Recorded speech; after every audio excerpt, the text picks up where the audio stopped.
Caros companheiros e companheiras, o vídeo a seguir é o registro de um encontro do Grupo de Estudo Marxistas da URCA. Esse encontro foi mediado pelo professor Fábio José de Queiroz, professor efetivo do Departamento de História da URCA. Tivemos como tema do encontro o livro Marx, uma Introdução, em que o professor Fábio José trabalhou especificamente o último capítulo, que trata sobre História e Revolução. Portanto, sintam-se todos e todas convidadas e convidados para os nossos encontros e até breve. Bom, olá, vamos começar, está dentro mais ou menos do prazo, né, que ele estabeleceu.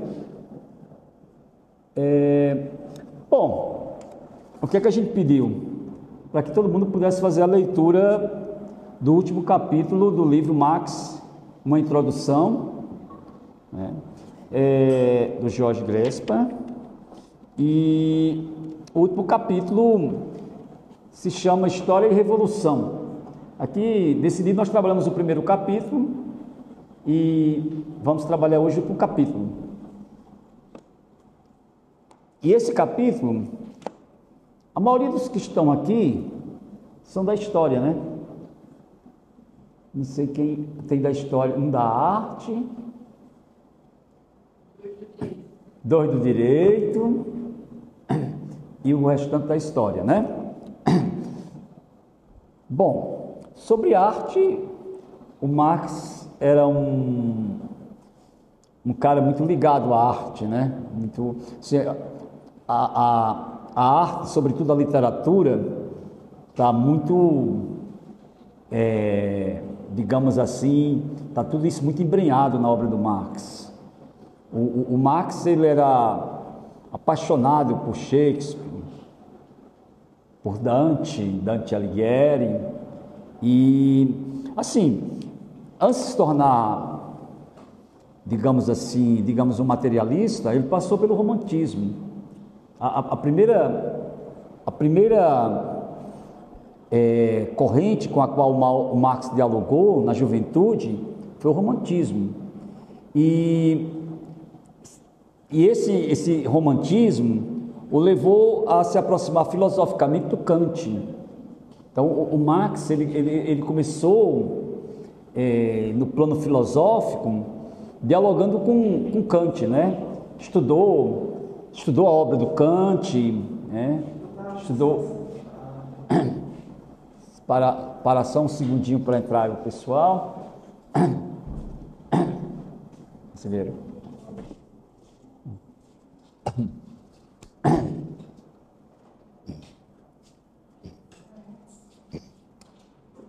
Bom, estou só introduzindo o pessoal que está chegando agora, nem entrei no tema ainda, estou fazendo só uma introdução. Então, o Marx, ele foi um cara sempre muito ligado à literatura. Assim, quem já começou a ter um contato direto com os textos do Marx já deve ter notado, né? O quanto, o estilo do Marx tem uma influência da literatura muito grande, né? A maneira que ele escreve, né? E quando ele foi publicar o livro 1 do Capital, ele levou, era para ser publicado, digamos, agora, em novembro. Aí chegou o mês de novembro, ele não entregou o livro, aí jogou para outro ano. Por quê? Porque estava dando um acabamento, né? Quer dizer que a obra, ela também tinha um aspecto arquitetônico, né? Ele fazia até essa metáfora da arquitetura e tudo. E, enfim, então a literatura marca muito o Marx desde o começo. Se você pegar os manuscritos econômicos filosóficos que Marx escreveu quando estava com 20 e poucos anos de idade, acho que 26 anos, 25 para 26 anos de idade, quando ele escreveu os manuscritos econômicos filosóficos, é Shakespeare na veia, o tempo todo, né? Assim, tem muita literatura nos manuscritos econômicos filosóficos, que não é um texto que ele publicou, na verdade eram anotações de estudo, que em 1932, portanto, praticamente meio século depois da morte do Marx, é que é publicado e dão esse título, né? Manuscritos Econômicos Filosóficos. escreveu um livro chamado Manuscritos Econômico-Filosóficos. Ele deixou um monte de anotações que ele fazia. Ele tinha um método de estudar, que tudo era assim, cada livro que ele estava lendo virava praticamente todo livro, toda anotação que ele ia fazendo, né? Enfim. E depois, assim, o que o pai dele queria era o direito. O pai dele queria que ele fosse para o direito, porque o pai dele era um judeu. Marx era judeu, né? A família do Marx era uma família de judeus. E só que o problema é o seguinte: na Prússia, na Alemanha, no que hoje é a Alemanha, era difícil para um judeu, já era difícil, né? E o pai dele, ele se tornou cristão para poder ascender dentro do Estado alemão.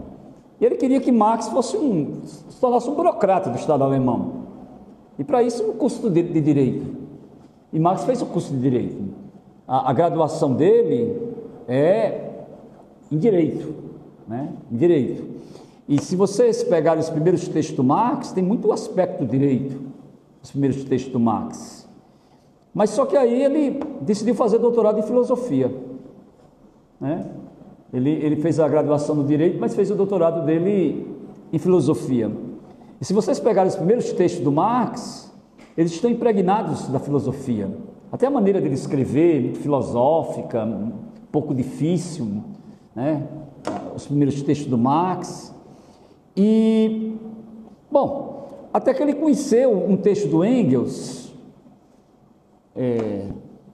na primeira metade da década de 1840, ele conheceu um texto do Engels, que era uma espécie de esboço sobre a economia política do Engels, e ele ficou impactado. Ele disse: como é que esse cara sabe tudo isso aqui? Eu não sei nada sobre isso aqui, nada sobre isso aqui. Então, quem primeiro chegou ao estudo da economia política não foi o Marx, foi o Engels. Foi a partir do Engels que Marx ele adentrou o mundo da economia política. E desde então, a economia política se tornou assim uma peça fundamental dos estudos, da escrita do Marx, etc. Mas o Capital não é um livro para defender a economia política, é um livro para fazer uma crítica à economia política. Por isso que o livro se chama O Capital, Crítica à Economia Política. O Capital, ele não é um livro de história, não é uma obra de história, mas um historiador marxista chegou a falar que se não é obra de história, é a obra de um historiador, né? Capital é uma obra de um historiador. Mesmo quando ele está falando, por exemplo, da força de trabalho, ele procura tecer uma história por trás do estudo da força de trabalho.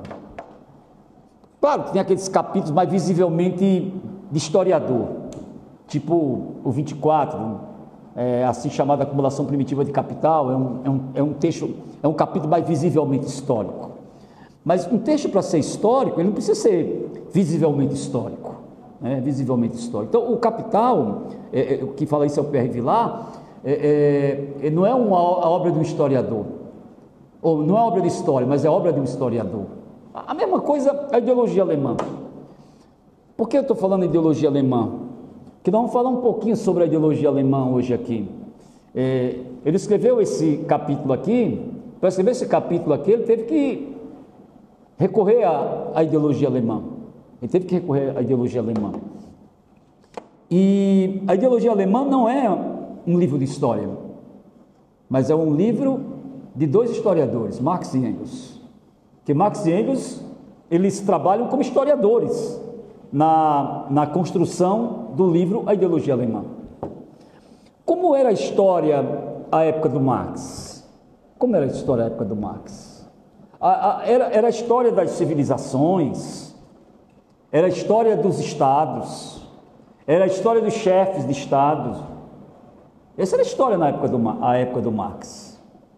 Então, era a história das civilizações, era a história dos povos e das civilizações, era a história dos estados, era a história dos chefes de estado, era isso a história.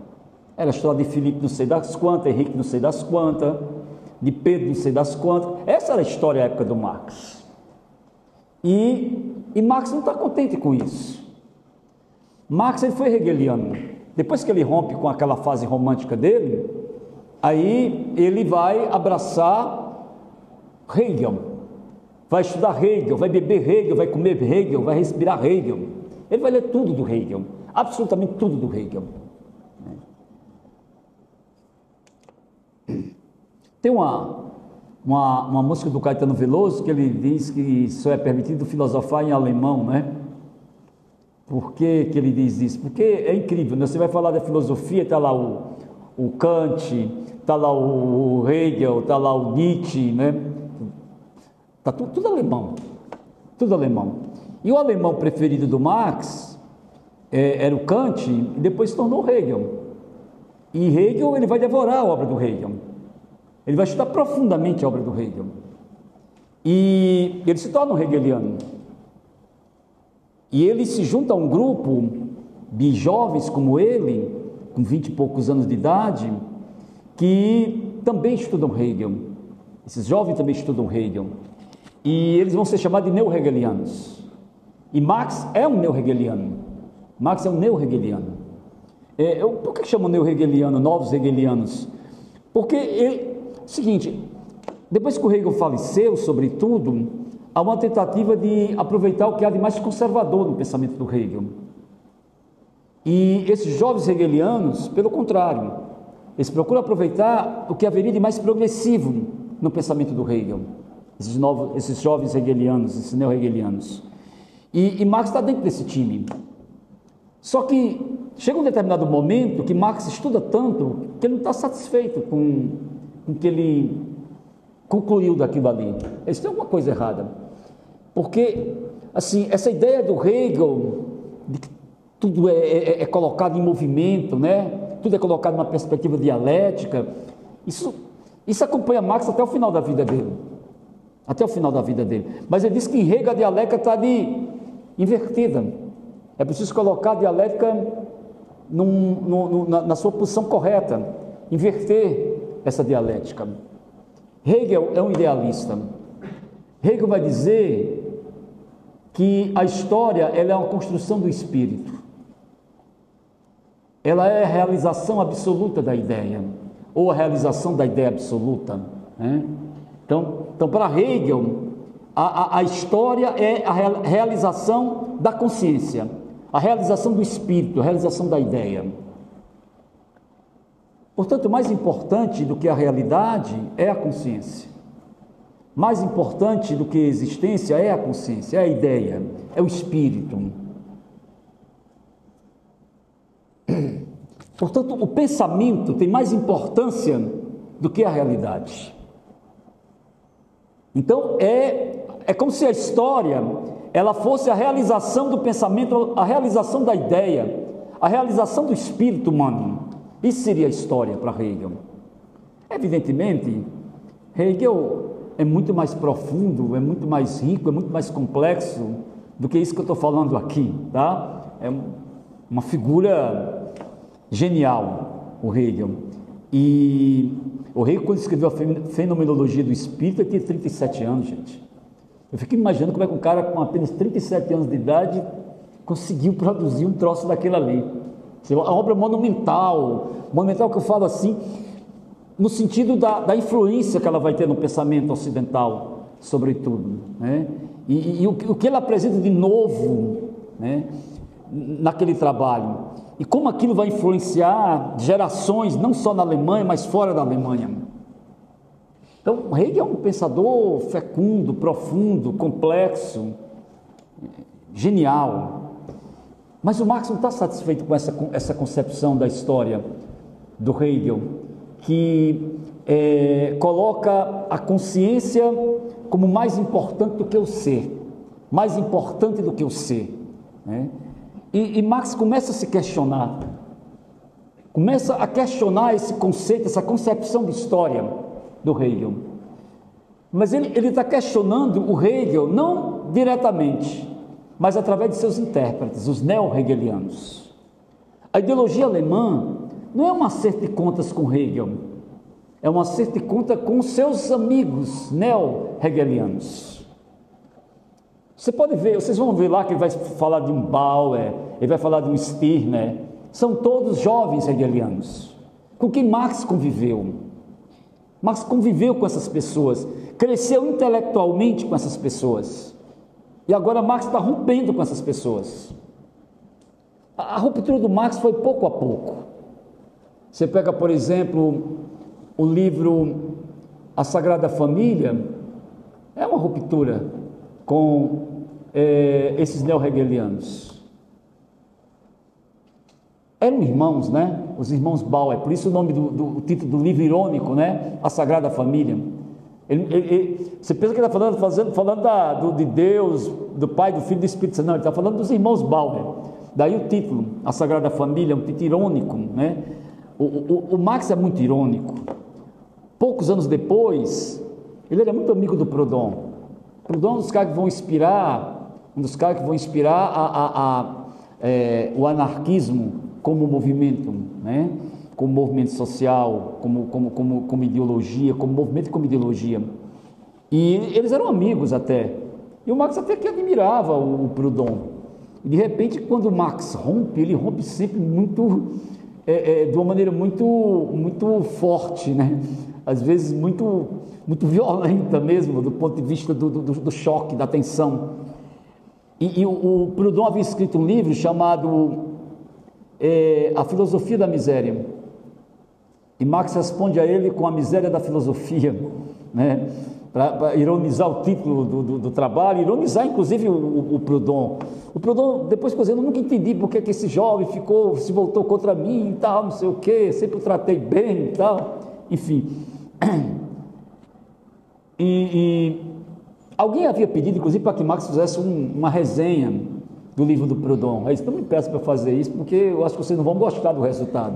E o resultado é a miséria da filosofia que o Marx escreveu acerca do Proudhon. Enfim, mas voltando um pouco.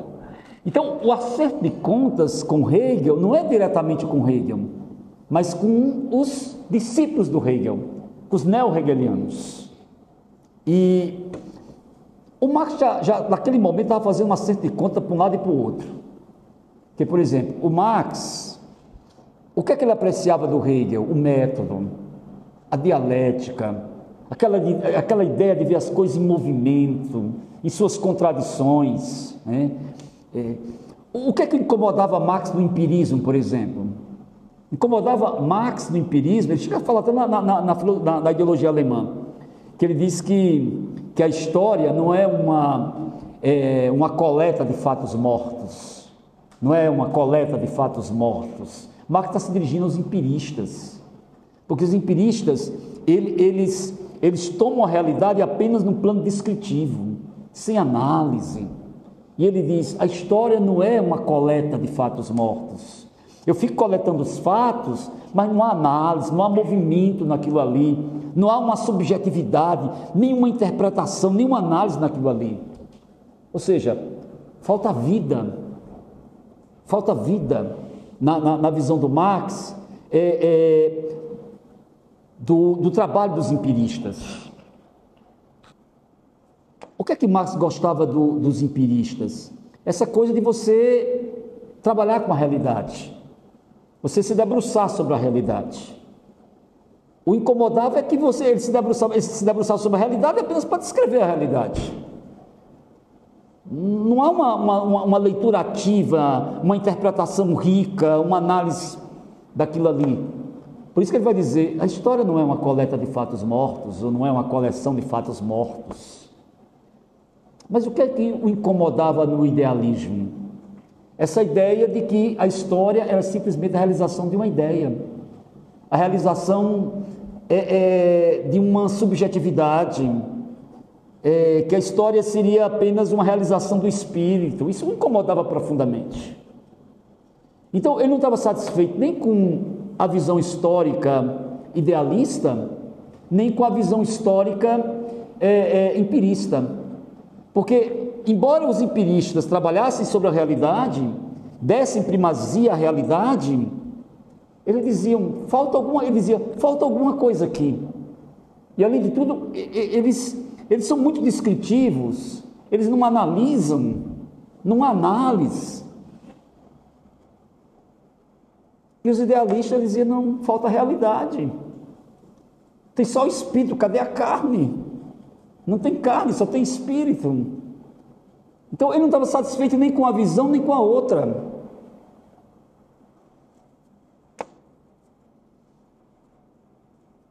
E Marx vai procurar um novo primado para tentar entender a história e explicar também a história.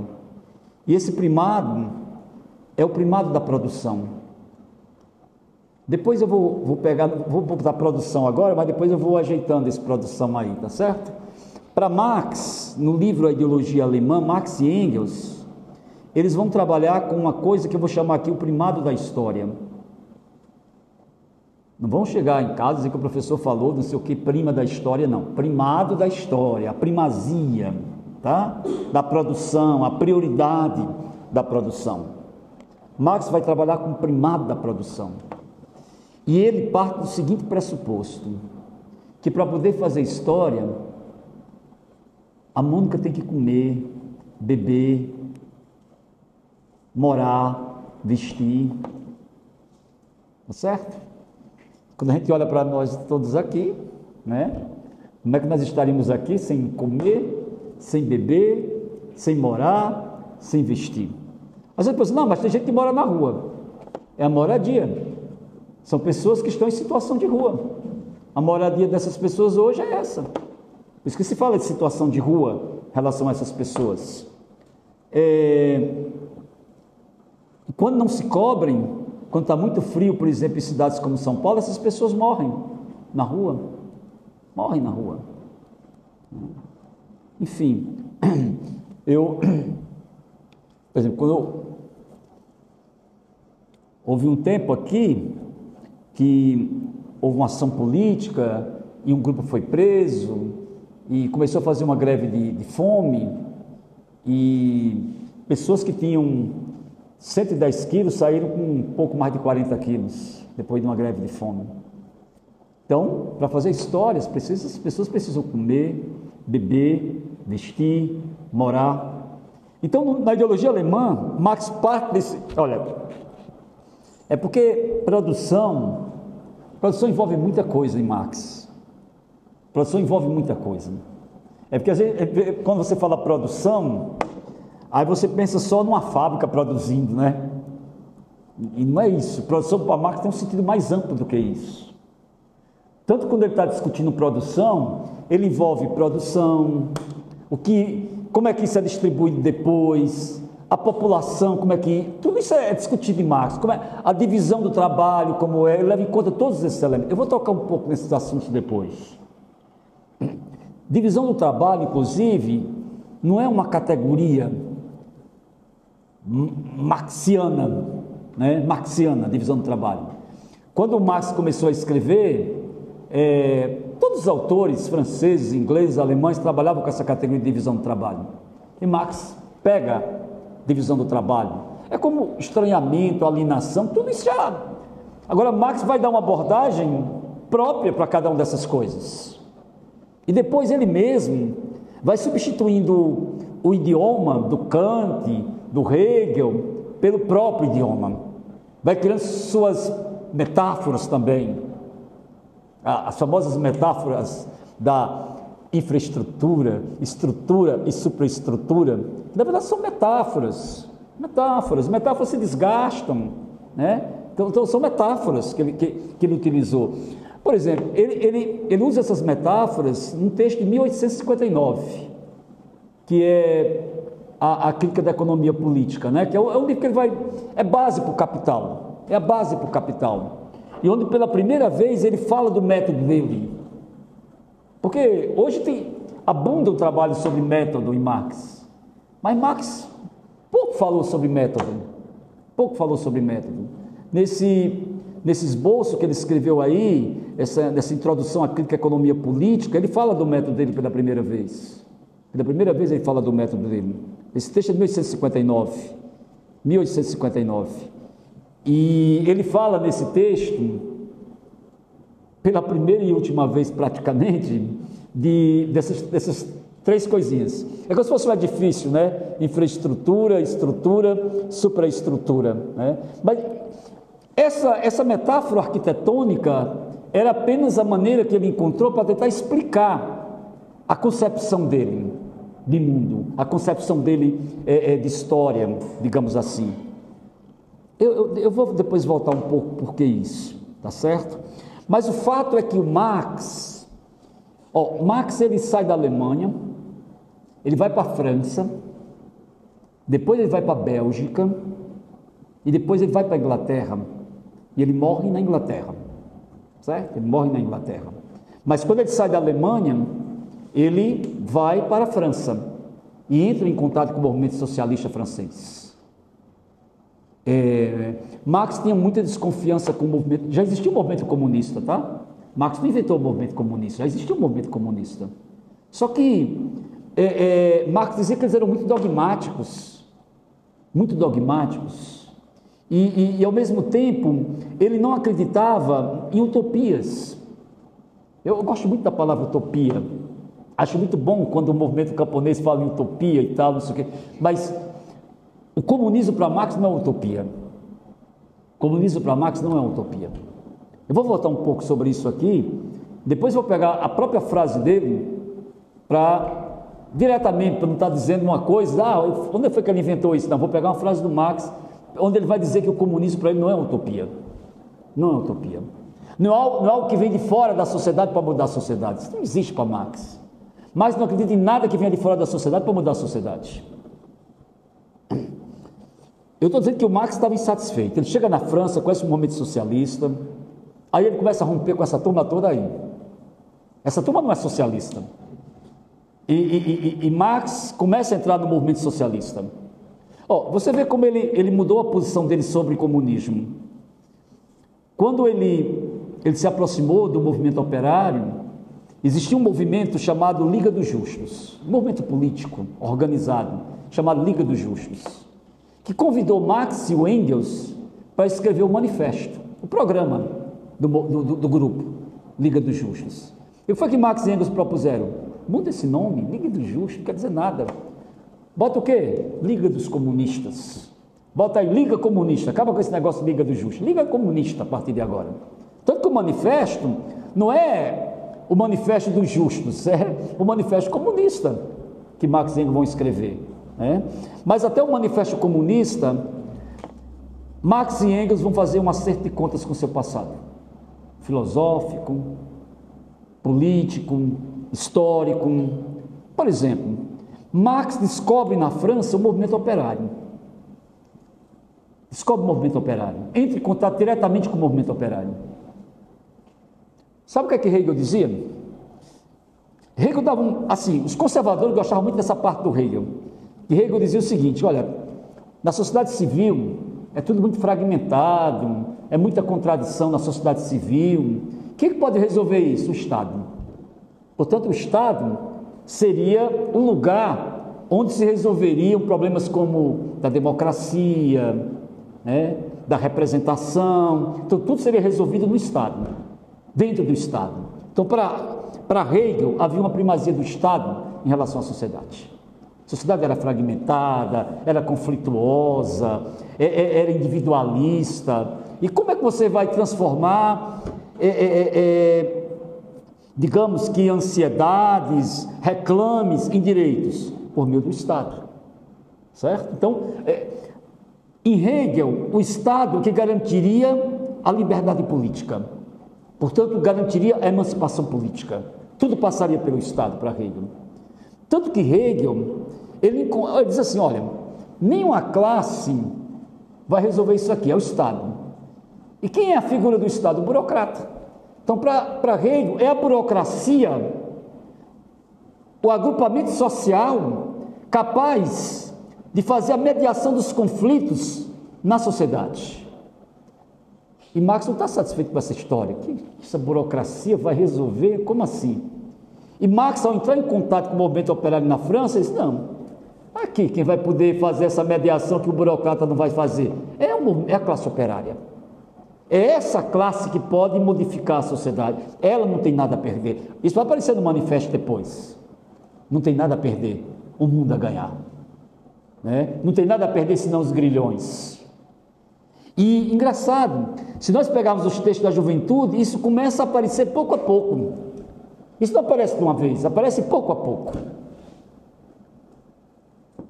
Eu nem entrei ainda na concepção dele de história.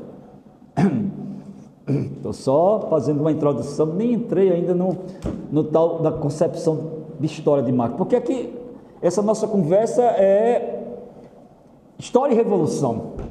Mas não tem como falar de história e revolução sem falar da classe operária, sem falar do proletariado. Porque se você pegar mais do que a crítica à filosofia do direito do Hegel, a introdução à crítica à filosofia do Hegel. A crítica à filosofia do Hegel é um texto arrastado, enfadonho, né? Com aquela linguagem filosófica pesada. Aí, engraçado, ele fez o texto, depois ele fez a introdução do texto. Aí ele publicou só a introdução do texto. E a introdução é um negócio fantástico. Assim, muita filosofia, assim, assim, a maioria aqui é historiador, o pessoal do direito não, que é um pessoal que trabalha melhor com a filosofia do que a história. Não era para ser assim, né? Eu quando fiz graduação em História, a filosofia tinha um peso que hoje não tem mais. A Mônica já nem viveu mais essa experiência. Assim, o primeiro semestre eu já tinha uma cadeira de filosofia. Eu já tive um professor holandês que dava aula de filosofia. Assim que eu entrei na universidade, primeiro semestre. Você vê como agora desapareceu praticamente a filosofia. Historiador que não conhece filosofia é um negócio estranho. Mas nosso curso hoje, né, Mônica, aqui praticamente não tem filosofia. O Tolov enchia as salas aqui para ouvir o Tolov falar sobre filosofia. Até a reitora da universidade, à época, ela saía da sala dela para vir assistir a aula de filosofia do professor Tolov. Tempos bons, né? Tempos bons. Enfim, então Marx, ele vai descobrir, assim, o texto é bonito, o texto é muito bonito, mas aparece pela primeira vez, ele diz assim, a filosofia vai se realizar no proletariado. Veja como ele não rompeu com o idealismo, como ele não rompeu ainda com Hegel, né? Veja como ele não rompeu com Hegel nem com a filosofia. Ele diz, a filosofia vai se realizar no proletariado. Assim, que se o proletariado fosse um negócio oco, a filosofia entra lá e o proletariado anda. Ou seja, é uma visão ainda muito idealista, porque é como se fosse o proletariado fosse a realização de uma filosofia progressista. Esse texto eu tenho tenho assim, uma afinidade muito grande com ele, uma relação muito amorosa com ele, que foi o primeiro texto do Marx que eu li. E eu li esse texto numa revista da igreja, uma revista ligada à tradição, família e propriedade, chamada Hora Presente. E de repente essa revista caiu na minha casa e eu não tinha muito o que ler. Eu vou ler essa revista. E o primeiro texto era esse, era Paulo Marx. É um ateu, é não sei o quê. Veja aqui o texto que ele escreveu. Deixa eu ler o texto que ele escreveu. Eu fiquei encantado com o texto que eu li. É o texto que ele vai falar da religião. Ele fala da religião. Mas ele fala da religião que qualquer pessoa religiosa, com sensibilidade, vai dizer, que texto adorável. Né? Que texto adorável. Ele vai falar assim, em vez de ele dizer, a religião não presta, a religião é uma porcaria, é uma alienação, é não sei o quê, ele diz, não, a religião é a alma de um mundo sem alma, a religião é o espírito de um mundo sem espírito, a religião, ela é o ópio do povo, é o que alivia a dor dessas pessoas e tal. Ele vai falando, tá? Diz, olha, a religião, nós vivemos num mundo que as pessoas estão acorrentadas, algemadas, e a religião são as flores que vão sendo colocadas sobre essas algemas, né? Ele diz, só que nós precisamos romper com as algemas, nós precisamos colocar flores sobre as algemas, nós temos que romper com as algemas. Esse cara agora eu quero conhecer a fundo. Eu quero conhecer a fundo. Eu também não dos novos rebeliões, né, Fábio? Essa passagem. Porque tinha, pelo menos, eu acho que entre os irmãos Paulo, uma crítica muito grande à religião. Eles achavam que o combate à religião era algo fundamental, né? Entre a prática dessa galera toda, né? Então, aparentemente, Marx viu que não era o combate à religião que era necessário, mas o combate, na verdade, era aos problemas que faziam as pessoas buscarem a religião, né? A religião é algo social, é algo inerente às pessoas que vivem numa sociedade e tal e tal. Então não é uma invenção abstrata, nem nada disso para Marx, não é nada disso para Marx. E nós estamos falando de alguém, de um ateu irrevogavelmente ateu, Marx. Mas a sensibilidade com que ele trata a questão, ele vê que a religião não é uma invenção arbitrária, que ela é um produto social, que ela é uma construção social. E a partir daí é que ele vai fazer o diálogo com ela, né? Então ele não está querendo discutir com não sei o que, uma coisa, não, discutir uma coisa que está aqui embaixo, como as pessoas vivem essa religião, né? Enfim, então foi um texto que se o marxismo fosse uma religião, foi um texto que me converteu, né? Foi um texto que eu conheci o Marx a partir desse texto, e eu agradeço muito a tradição Família e Propriedade e a revista Hora Presente, porque foi aí que eu conheci o Marx, né? Enfim, a revista era um negócio meio assim, fantasmagórico. Eles foram bater no Albert Camus, que era um filósofo existencialista, ateu também, o Camus, e eles vão falar de um assalto, um roubo, um assalto, uma casa foi assaltada e os ladrões pegaram uma família de refém e tal.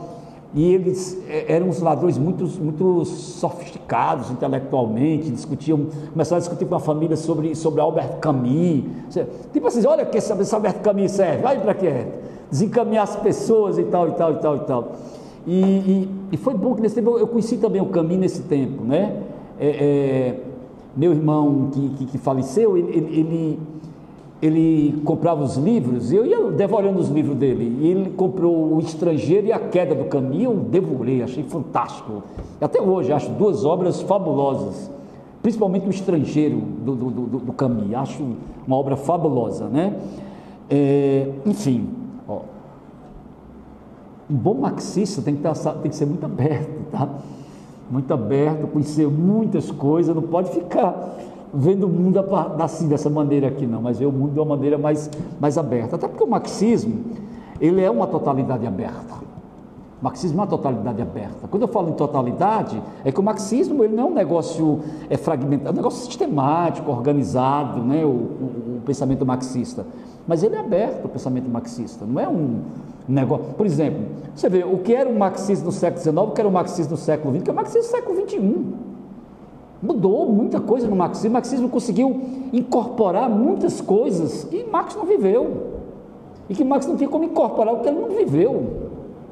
As pessoas às vezes querem que Marx incorpore o que ele não viveu, não tem como, né?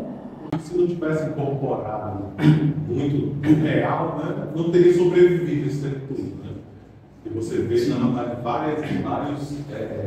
várias teorias contemporâneas que surgiram ali no mesmo período do marxismo, que não sumiram, desapareceram. Você pega, por exemplo, você vai falar do Durkheim, é um negócio ali engessado, aquilo ali mesmo, né? Você vai falar do Weber também, um pouco menos, né? Porque muitos autores contemporâneos bebem muito do Weber, mas o marxismo é diferente.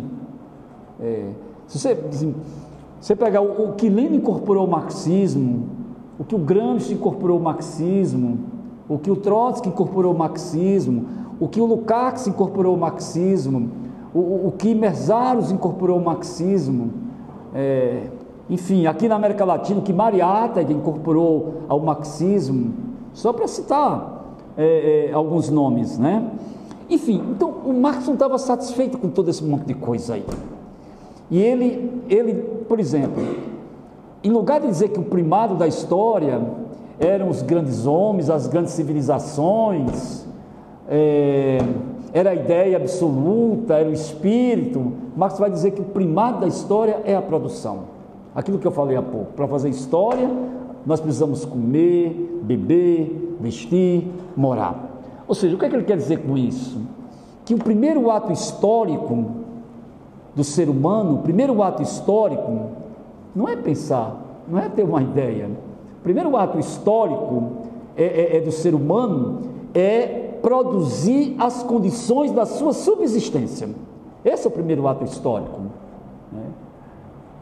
Então, não é a ideia, não é a consciência o primado. O primado é a existência. Por isso que ele vai dizer na ideologia alemã que a existência social determina a consciência social. O ser social, ele é quem produz essa consciência. Não é a consciência que produz o ser, é o ser. Imagina quando a consciência surge do nada. Ela surge de um ser social, que tem uma prática, que tem uma praxis, algo transformador, né? Então, para Marx, a existência social determina a consciência social, ou seja, o ser social determina a consciência, o ser social determina a consciência. Só que esse ser, ele precisa sobreviver, precisa subsistir. Por isso que o primado da história é a produção. Qual o problema que Marx vê? É que muitos marxistas pegam a produção, bom, aqui o primado da história é a produção explica tudo. E Marx está falando do ponto de partida da história, de uma condição da história. A produção é uma condição da história, mas ela mesma não é a própria história. Tem uma frase que, inclusive, aparece aqui no livro, que eu não gosto da maneira que ele colocou aqui no livro, que o Jorge colocou aqui no livro, que é aquela famosa frase que o Marx diz assim: eu só sei que eu não sei se eu sou marxista não, né? O Marx falando, né? Porque ele conversando com jovens que se reivindicavam marxistas, e os jovens pegavam as frases feitas, né? E pegavam as categorias de forma estática e aplicavam, pronto, a história está feita. E para Marx não é assim, não é assim. Por exemplo, aqui na universidade eu vejo muitas pessoas, muitos colegas que pesquisam sobre a Beata Maria de Araújo.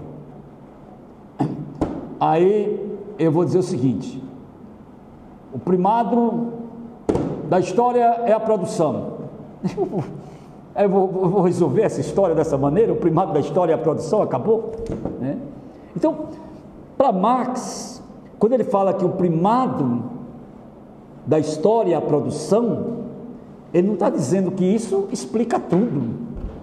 Ele está falando de um pressuposto necessário, de uma condição inicial necessária, que nós precisamos estar vivos para podermos fazer história. E que, portanto, a produção é a condição necessária para se fazer a história. Isso está na ideologia alemã. Engraçado que depois no Manifesto Comunista vão aparecer algumas passagens da ideologia alemã, né? Ele pega umas passagens da ideologia alemã e insere no Manifesto Comunista. Inclusive essa história que a existência social determina a consciência social, o ser social determina a consciência, isso está na ideologia alemã e está no Manifesto Comunista, e outras passagens, tá certo? Principalmente as passagens mais históricas da ideologia alemã. Eu falei há pouco, seguindo Pierre Vilar, né? A ideologia alemã não é um livro de história, mas é uma obra de historiadores, que Marx e Engels atuaram como historiadores para a confecção da ideologia alemã. Na ideologia alemã ainda não tem conceito de força de trabalho, não tem conceito de modo de produção, não tem nada disso ainda. Mas aparecem dois conceitos-chave: o conceito de relações de produção e o conceito de forças produtivas. Relações de produção e forças produtivas. relações de produção e forças produtivas. Esses dois conceitos aparecem. E vão estar em Marx e no Engels até o final dos tempos deles dois. Relações de produção e forças produtivas. Eu vou começar falando uma coisa para depois me desmentir lá na frente, tá? Mas isso é assim mesmo, para a gente ir pensando. Para Marx e para Engels, na ideologia alemã, há uma correspondência entre forças produtivas e relações de produção. Há uma correspondência entre forças produtivas e relações de produção. Correspondência entre forças produtivas e relações de produção. O que são forças produtivas? Só para ficar mais fácil, né? Por exemplo,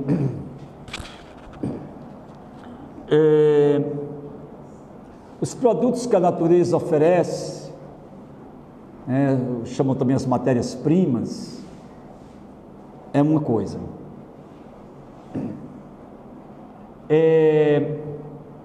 Os instrumentos de trabalho também é outra coisa que faz parte das forças produtivas, os instrumentos de trabalho. E a terceira coisa, eu falei, as matérias-primas, portanto, os materiais de trabalho, né? Aí falei também os instrumentos de trabalho, mas tem uma terceira coisa, que é o trabalho executado pelo trabalhador, né? Então, isso compõe as forças produtivas. Então, eu teria aquilo que a natureza oferece, que é a base da produção. Eu tenho os instrumentos de trabalho para modificar esse material que a natureza nos oferece, e eu tenho um trabalho que é executado, vou chamar aqui por um trabalhador, né? Porque as ferramentas não vão fazer aquele serviço sozinho.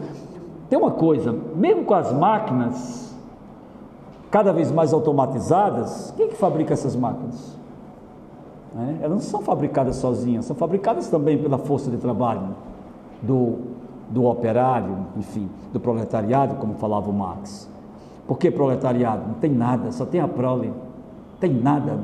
Ele não é dono das máquinas, ele não é dono dos campos de cultivo, ele não é dono dos prédios, ele não é dono de nada, nem dono dos bancos, não é dono das escolas, talvez não tenha nem condição de botar o filho na escola. Então esse é o proletariado, vem de prole, aquele que nada tem senão os filhos, né? Porque essa é a grande contradição que eu espero que dê tempo para a gente trabalhar ainda, que é a contradição, eu diria que da simetria em relação à propriedade. Por exemplo, no Manifesto Comunista, Marx diz assim, que os capitalistas defendem o direito à propriedade, mas 9/10 da população não tem propriedade. Mas não está falando de propriedade, moradia, que às vezes a pessoa confunde propriedade com moradia. Eu tenho uma propriedade em mim lá, não sei onde. Não, isso é uma moradia que você tem, uma residência e tal. Propriedade que nós estamos falando é outra coisa. É um banco, é um campo de cultivo, uma fazenda, é uma fábrica, né? E isso é o que eu estou falando, chamando de propriedade aqui. É isso que Marx entende por propriedade. Então, vou usar até um negócio meio pleonástico aqui, essa posse assimétrica da propriedade, ela está na base de toda a contradição, vocês vão ver depois, no que toca a esse tema das conexidades entre forças produtivas e relações de produção. Pois então, espero que dê para a gente tratar um pouco disso aqui, tá? Então, até agora está dando para acompanhar? A turma do direito está dando para acompanhar? Olha, turma das artes, tranquilo, mestre? E os historiadores, as historiadoras, tudo tranquilo aí? Olha. Então, é isso que Marx vai chamar, olha lá, relações de produção, forças produtivas. Eu disse que existiria uma correspondência entre forças produtivas e relações de produção. Eu vou dar um exemplo para vocês. Assim, em determinado momento do feudalismo na Europa, porque nunca houve feudalismo aqui no Brasil, tá? Lá na Europa. Vamos trazer as coisas, houve na Europa, então houve aqui. Não, nunca houve feudalismo aqui no Brasil. Aqui nas Américas, nunca houve feudalismo aqui. Tá? Tem as coisas lá, que você pode até fazer uma analogia ali, acolá. Porque o pessoal acha que feudalismo é o seguinte: tem muita terra, muito latifúndio, é feudalismo. Não é. Nada que ver uma coisa com a outra. Nunca houve feudalismo aqui no Brasil. O Gorende fala que havia aqui no Brasil um modo de produção escravista. Um modo de produção escravista. E que esse modo de produção escravista ele perdurou mesmo depois da independência. Esse modo de produção escravista. E daqui a pouco o Clóvis Rossi vai estabelecer umas mediações sobre esse modo de produção escravista depois da independência, que é muito interessante, mas não tem como a gente desenvolver aqui. Gorender? Clóvis Moura. Eu falei Clóvis Rossi, foi? Eu confundi com o jornalista de São Paulo, que já faleceu, Clóvis Moura, que já faleceu também. Clóvis Moura, do Partido Comunista, outra criatura, né? Então, por exemplo, feudalismo. Houve um momento, o que era o feudalismo? Grosseiramente, né? Você sabe que uma das coisas que Marx estabelece de mudança na história é acabar com essa história dos estamentos, substituir pela categoria de classe, né? Você fala muito de estamentos, a sociedade divide em estamentos. Marx acaba com esse negócio de estamento e mete classes, né? Não é que Marx inventou isso, ele aprendeu isso dos historiadores franceses, mas começou a aplicar de uma maneira muito mais ampla e muito mais fecunda que os historiadores franceses. Beleza, então Marx, vamos lá, feudalismo. Chegou um momento do feudalismo era aquele negócio limitado, né? Aquela produção autossuficiente. Você produzia para seu próprio consumo praticamente ali. Por exemplo, você tinha uma família que plantava e aquilo que eles plantavam eles comiam. Faziam os calçados, esse tênis bonito aí do João, eles mesmo faziam, tá certo? Roupa faziam, era uma sociedade, digamos assim, de pequenos produtores, mas evidentemente esses pequenos produtores constituíam uma classe subalterna, eram geralmente servos e tal, e você tinha nobreza, aristocracia, essa turma vivia muito bem, enquanto inventavam as guerras, não sei o quê, vamos fazer umas guerras ali contra os infiéis lá do Oriente Médio, não sei o quê, até hoje que eu estou fazendo esse negócio aí de fazer uma guerra contra os infiéis lá do Oriente Médio. Só que agora com uma diferença, pegaram um monte de brancos da Europa e botaram lá no Oriente Médio, criaram um estado artificial chamado Israel, que atua como uma ferramenta ocidental, imperialista, naquela parte do mundo, né? Enfim, então o feudalismo durante séculos foi isso, aquela produção que se bastava, uma produção que se bastava. Só que a técnica é algo que muda ao longo do tempo e ao longo da história. E quando você tem grandes mudanças técnicas, isso tem impacto. As mudanças técnicas às vezes não caem no tecnicismo, tá? Mas as mudanças técnicas às vezes são tão profundas que até profissões desaparecem. Tem mudanças técnicas que são tão profundas que até certas profissões desaparecem ao longo da história com as mudanças técnicas. E as mudanças técnicas, elas têm impacto na ciência, na economia, né? Às vezes tem uma discussão que é feita entre os marxistas, o que é que vem primeiro, se é a técnica ou é a ciência, né? E boa parte diz, não, primeiro é a técnica faz um negócio tão danado que os cientistas são obrigados agora, como é que eu vou fazer aqui com essa mudança técnica, o que é que eu vou fazer? E começa a pensar no laboratório o que é que vai ser feito. Pois bem, começou a haver um crescimento das forças produtivas, e esse crescimento das forças produtivas, ele começou a afetar a própria lógica de funcionamento do modo de produção feudal. Por que não fazer? Nossa, a gente tem tudo que a gente precisa. Por que vai fazer com isso aqui que está excedendo tanto, né? O que não vamos fazer com isso aqui? E aí começa o comércio, feira, não sei o quê. Tem alguns historiadores, inclusive dentro do marxismo, que fala que o feudalismo se acabou por conta do incremento do comércio, da cidade. Mas eu recomendo que vocês leiam Maurice Dobbin, né? Grande intelectual marxista do século XX, economista, é um misto de economista e historiador, ele, né? Economista, historiador. E Maurice Dobbs vai demonstrar como as mudanças no terreno da produção, elas vão afetar internamente o feudalismo. Ele não acredita em mudanças que vêm de fora, vem o comércio de fora, vem não sei o que de fora e muda o feudalismo. Não, essas mudanças elas vão acontecer internamente a partir das contradições internas do próprio feudalismo. Essa é uma tese fundamental que ele sustenta. Não é que isso elimina outras coisas, mas qual é o primado? O que é mais importante? O que é mais decisivo aqui? Pois bem, eu falei há pouco que existe uma correspondência entre forças produtivas e relações de produção. Aqui, eu vou ter uma contradição entre o desenvolvimento das forças produtivas e as relações de produção. Ou seja, aquelas forças produtivas já não cabem dentro daquelas relações de produção. O que é que pode acontecer? O que é que isso pode gerar? Uma revolução. Então, a revolução social, no plano mais estratégico, mais universal, a revolução social, ela é um produto da contradição entre as relações de produção e as forças produtivas. Vocês vão dizer, quer dizer que a revolução vem automaticamente? Não vem automaticamente. Aí aparece um negocinho chamado luta de classes. Aí vem um negocinho chamado luta de classes. Gente, não há mudanças que aconteçam naturalmente. E mais, o Daniel Ben Said diz uma coisa legal, que diz assim, ó, a luta não promete nada. Pode ter uma luta e ela ser derrotada. Há situações, vamos pegar a contradição do velho Império Romano.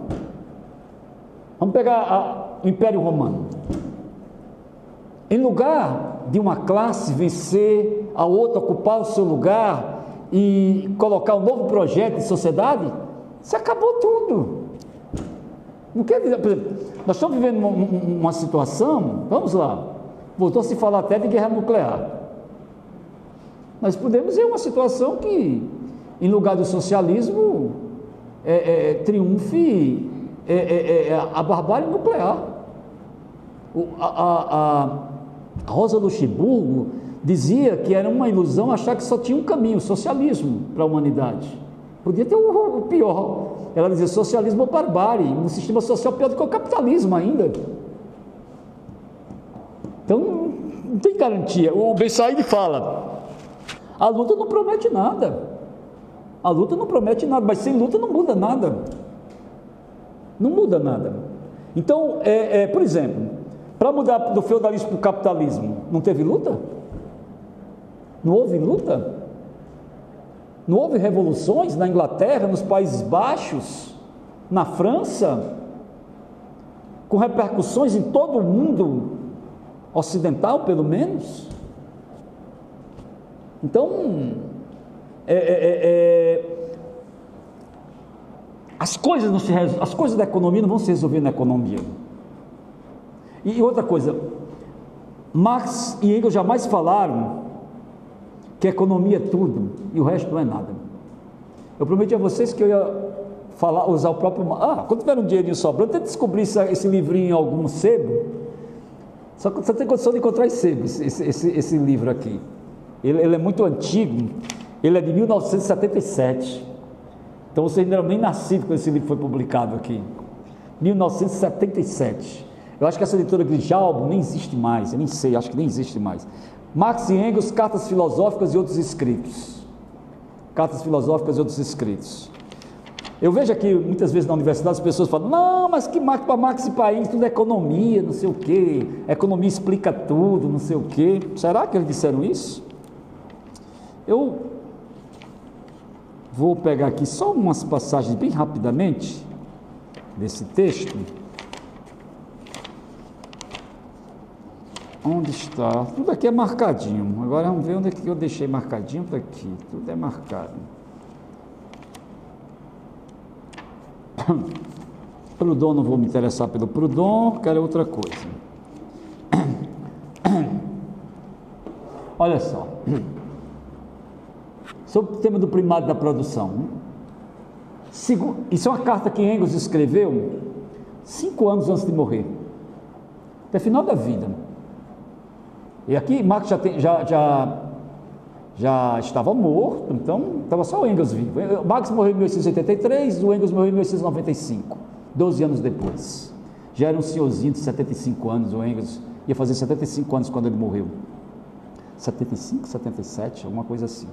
Bom, olha o que Engels vai escrever para Joseph Bloch. Segundo a concepção materialista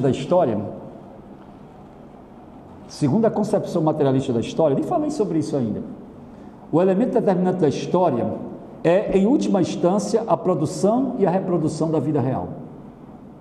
É a produção e a reprodução da vida real. Só uma coisinha. Eu produzo para satisfazer minhas necessidades, mas minhas necessidades não ficam paradas no tempo. Surgem novas necessidades. É isso que vai mudando as forças produtivas, porque as necessidades elas mudam com o tempo. Você acha que as necessidades do século XIX na Europa não eram as necessidades do século XIX no Ceará? E as necessidades hoje nossas são muito diferentes das necessidades dos nossos avós. As coisas vão mudando, então a produção também vai mudando. O tataravó de vocês não tomava iogurte, né? Tomava iogurte, e nem como tomava tataravô iogurte, não é possível.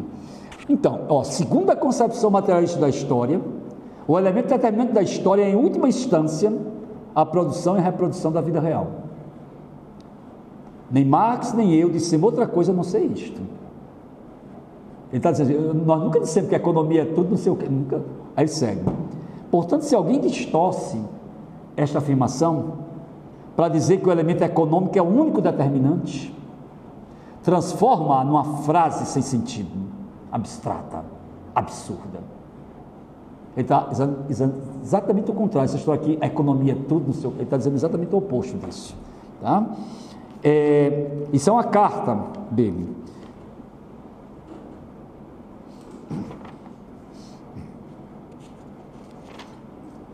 Vou pegar outra aqui. Engraçado que ele fala, né, para muita gente que fala essas coisas, e o Engels já falava naquela época, que falta a todos esses senhores é a dialética. Que falta a todos esses senhores é a dialética.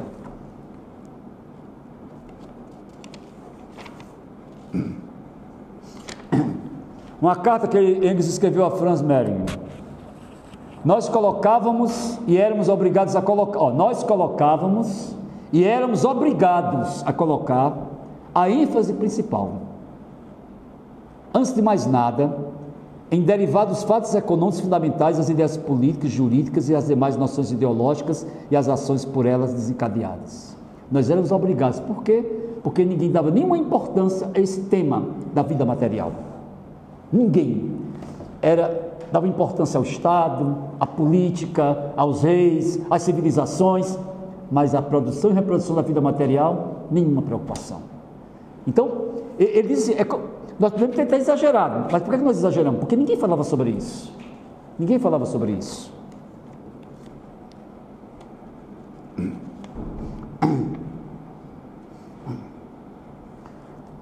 A ideia dele de economia, inclusive, é uma ideia diferente. Ele diz assim: o que entendemos por relações econômicas? Que consideramos como a base determinante da história da sociedade. É o modo pelo qual os homens de uma dada sociedade produzem seus meios de subsistência e trocam os produtos na medida que existe a divisão do trabalho. Aí vai, segue. Aí mais na frente. Essa aqui para mim, aqui a meu ver, é uma das partes mais importantes.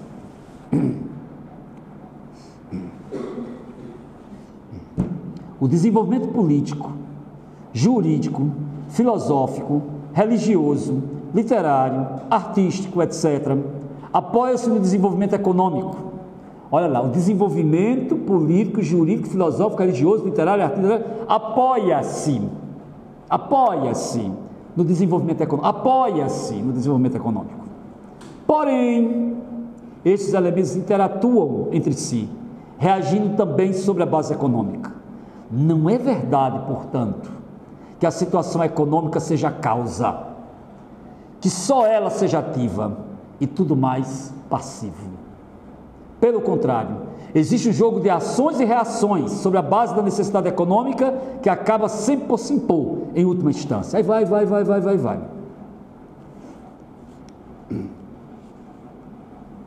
Os próprios homens fazem sua história, mas até agora não a têm feito conforme uma vontade coletiva ou segundo um plano coletivo, e nem mesmo dentro de uma sociedade dada, perfeitamente definida e organizada. Aqui eles estão definindo a necessidade de lutar pelo socialismo como uma coisa planejada, consciente. Bom, então, aqui ele está falando com pessoas que se diziam marxista, orientando essas pessoas o que é que eles entendiam pelo primado da produção. E mais, se vocês pegarem toda a obra do Marx e do Engels, eles vão insistir o tempo todo, gente, que somos nós que fazemos a nossa história.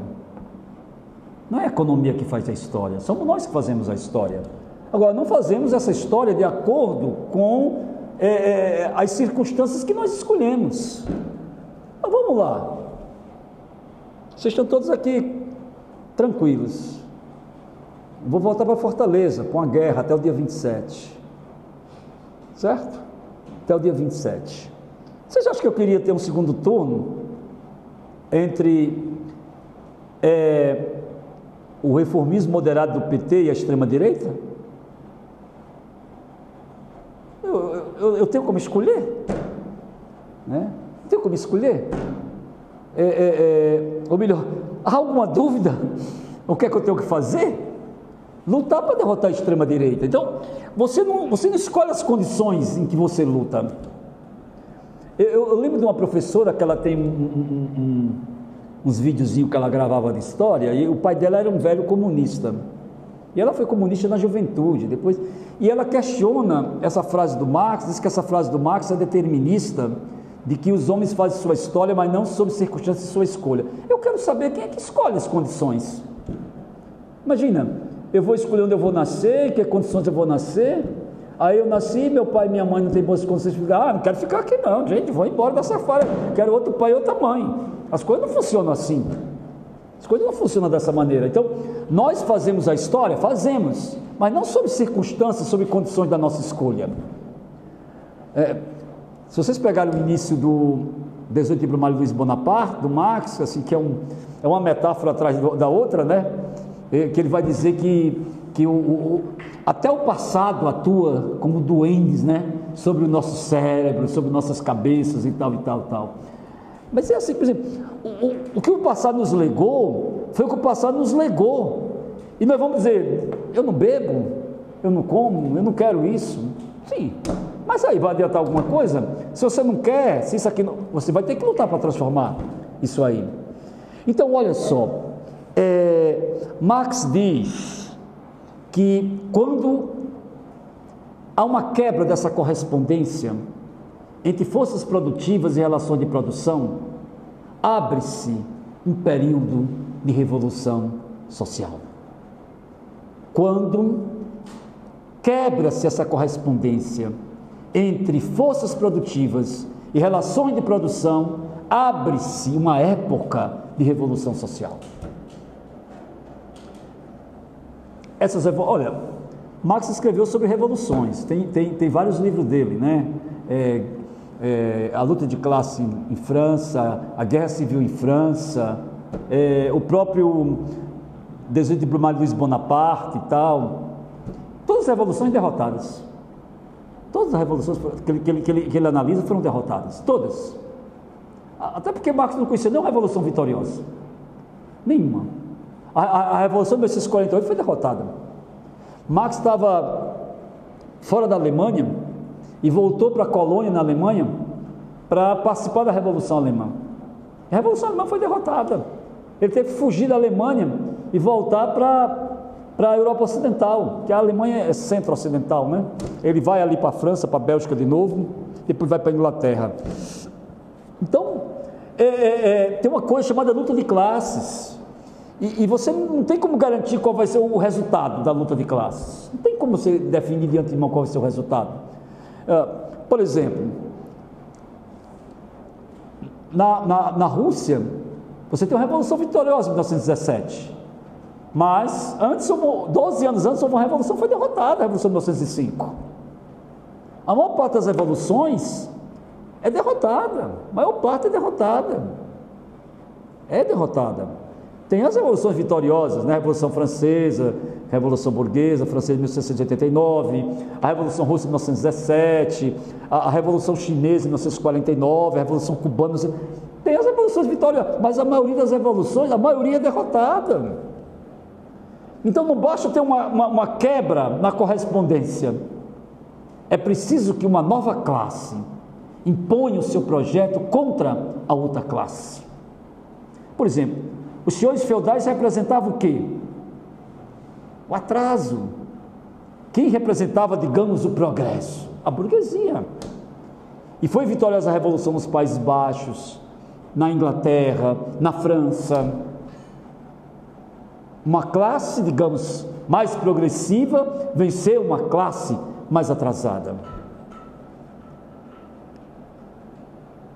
A Revolução foi vitoriosa, socialista, na China, na Rússia, em Cuba. Mas qual é o problema? O feudalismo, ele era um sistema fragmentado, né? Era um sistema muito isolado. O capitalismo veio e construiu um sistema, como dizem uma ala aí, que bebe um pouco do marxismo, mas não é muito marxista, criou-se o sistema mundi, né? Criou-se o sistema mundi. Como é que você vai transformar a sociedade em Cuba, enquanto o mundo todo fica capitalista? Esse é um problema das revoluções socialistas do século XX. O Marx, ele nunca desenvolveu, mas ele falava sempre que a revolução, ela seria uma revolução permanente, até você conseguir colocar abaixo o sistema capitalismo internacional. Só que Marx acreditava que a revolução ela ia começar nos países centrais da Europa, na Alemanha, na França, na Inglaterra, e não aconteceu. Ele esperava. Quer dizer, as profecias do Marx não foi nenhuma profecia, ele esperava por que ele queria que acontecesse na Alemanha, ou na Inglaterra, ou na França? Porque ali era maior o desenvolvimento das forças produtivas e, portanto, você teria um ponto de partida para poder avançar para o resto do mundo. Agora, onde a desgraça da revolução foi acontecer e ser vitória?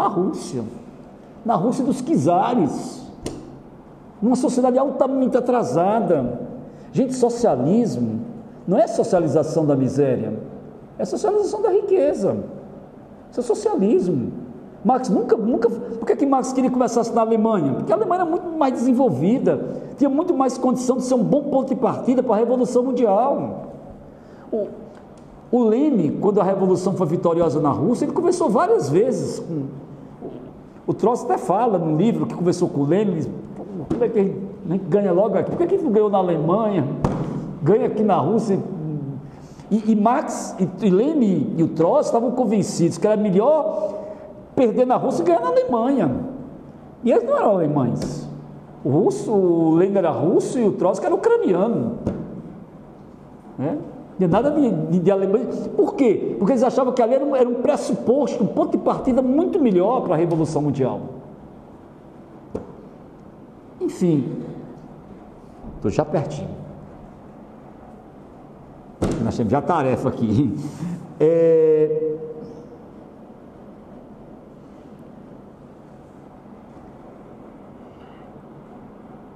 No Manifesto Comunista, Marx vai dizer que a história da sociedade é a história da luta de classes.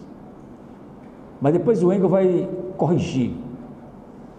Ele vai dizer que a história da sociedade, que se conhece a propriedade privada, Essa é a história da luta. Essa sociedade, a história dessa sociedade é a história da luta de classe. Não tem luta de classe em sociedade que não tem propriedade privada. Não tem. Tinha conflito social, mas tinha luta de classe. Não havia classe, como é que ia ter luta de classe? O próprio Thompson vai dizer que são as classes, ou melhor, são as lutas de classe que produzem as classes, que não tem classe sem luta de classe, né? Enfim, eu não tenho condição de falar do Thompson aqui, mas em outro momento seria bom a gente tentar trabalhar um pouco isso. No livro A Filosofia da Miséria, do Marx, ele vai dizer o seguinte, que enquanto os trabalhadores lutam contra os seus patrões,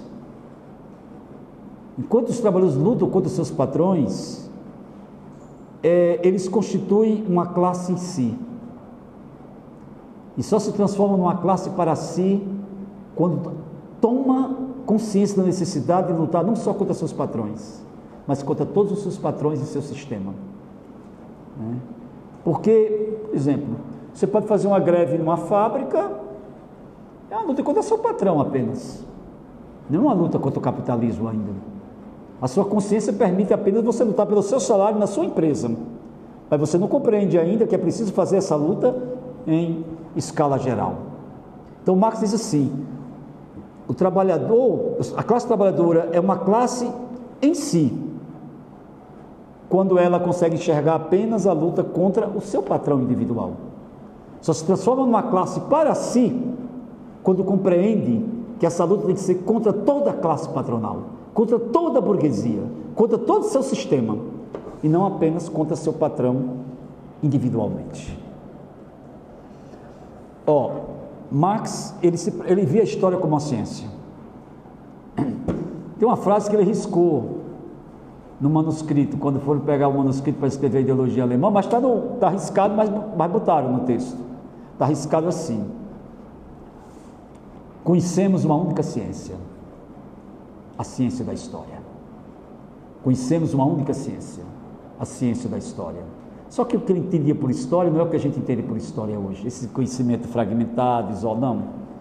Para ele, economia, política, antropologia, direito, filosofia, estava tudo junto. Isso é o que ele entendia por história. E lá eles escreveram, e depois eles riscaram, no manuscrito está riscado: conhecemos uma única ciência, a ciência da história. E essa história é a história da luta de classes, pelo menos naquelas sociedades que conhecem a assimetria na posse da propriedade. Portanto, onde uns têm a propriedade e a maioria não tem essa propriedade. E aí surge uma contradição. E essa contradição, ela se expressa na luta de classes. E essa luta de classes, ela pode tanto levar a uma mudança, como pode levar a um retrocesso. Aquilo que a Rosa falava, socialismo ou barbárie. Nós podemos vencer e ter uma sociedade socialista, e podemos perder e ter uma sociedade pior do que o capitalismo. Nós já estamos avançando para uma sociedade pior do que o capitalismo. Tá certo? Começamos olha, se esse projeto aí, norte-americano, europeu, triunfa no Oriente Médio, depois vai se espalhar para o resto do mundo, tá? Nós podemos ver o mundo ser transformado num grande campo de concentração. Gaza, o mundo se transformar em uma grande Gaza. Se eles vencem, eu não me lembro mais que se era o Walter Benjamin que falava, eu não me lembro mais que se eles vencerem, nós não temos para onde ir, tá? Nem os mortos, é o Walter Benjamin, né? Nem os mortos estarão a salvo, alguma coisa assim, que ele fala, que eu acho belíssima aquela passagem lá, que é a concepção dele de história e tudo mais, né? Então, eu finalizo dizendo para vocês o seguinte: eu tinha mais 90% de coisa para falar para vocês, mas como a gente só tinha 1h30 aqui de conversação, eu queria terminar dizendo o seguinte, que a história para Marx é isso, essa história da luta de classe, mas o Marx não estava preocupado com a luta de classe no passado, ele estava preocupado com a luta de classe no presente. E eu prometi a vocês que ia falar um negócio do comunismo e vou terminar com essa parte do comunismo, que o Jorge recuperou essa passagem aqui, que eu acho importante, porque eu comecei falando que o comunismo para Marx não é utopia. Não é utopia. E cadê a parte do comunismo aqui? Olha só. O Jorge fala assim: é preciso lembrar que o comunismo ainda, segundo os manuscritos citados, não se projeta no futuro idealizado. Marx nunca ficou idealizando, o comunismo vai ser assim, não sei o quê, não. Olha o que é que ele diz: o comunismo não é um estado de coisas que deve ser instaurado. O que é coisa instaurada? Eu trago de fora e ponho aqui dentro. Eu vou instaurar isso aqui, tá? Então, ou seja, algo de fora da sociedade real, eu venho de fora e coloco aqui dentro. O comunismo não é um estado de coisas que deve ser instaurado. Não é. Um ideal para o qual a realidade deverá se direcionar. O comunismo não é o ideal. Está aqui o ideal, a realidade acompanha o ideal. Não é isso. Chamamos de comunismo o movimento real que supera o estado de coisas atual. Chamamos de comunismo o movimento real que supera o estado de coisas atual. Ou seja, por dentro dessa sociedade, tal como ela existe, que o movimento comunista irá se desenvolver. Aí diz: as condições desse movimento resultam dos pressupostos atualmente existentes. Não é de pressupostos de fora, ou que não existem, de quimera, de coisa inventada. Não. As condições desse movimento resultam dos pressupostos atualmente existentes. Então, esse movimento, ele surge dentro do próprio capitalismo. Assim como o capitalismo surgiu de dentro do feudalismo, a sociedade socialista, a sociedade comunista vai surgir dentro dessa sociedade existente. As pessoas que reclamam que está tudo ruim, está tudo difícil, o Brasil governado pelos reformistas, a extrema-direita cresce. Pô, isso é o que a época nos oferece. É o que a época nos oferece. Vocês acham que era fácil na época do Marx? Que era fácil? Vocês imaginam que era o Estado prussiano na Alemanha? Uma autocracia brutal. Uma autocracia brutal. Os trabalhadores não têm o direito nem a voto, nem na Inglaterra. É o movimento cartista dos operários que vão garantir que os trabalhadores tenham direito a voto na Inglaterra. Não pense que a vida era fácil. As mulheres não votavam. As mulheres não votavam.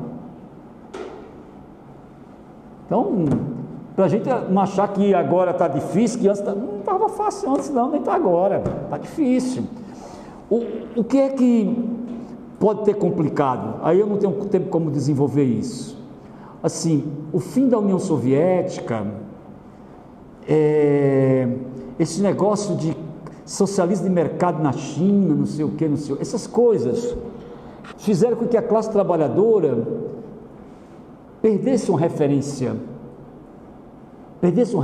Hoje se luta sem uma referência. Antes se lutava com referência. Hoje não tem referência.